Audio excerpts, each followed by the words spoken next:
ginagamit mo. Guys, nandito na ulit po kami sa tabing dagat after kumain.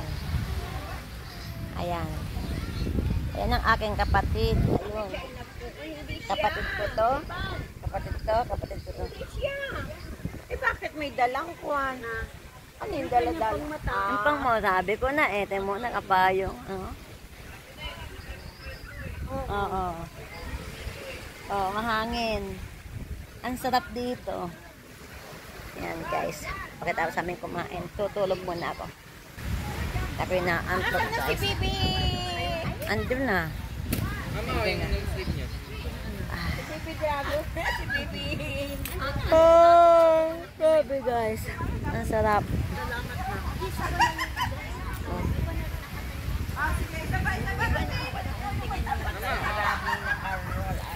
Ay, ba't hindi magsalamin?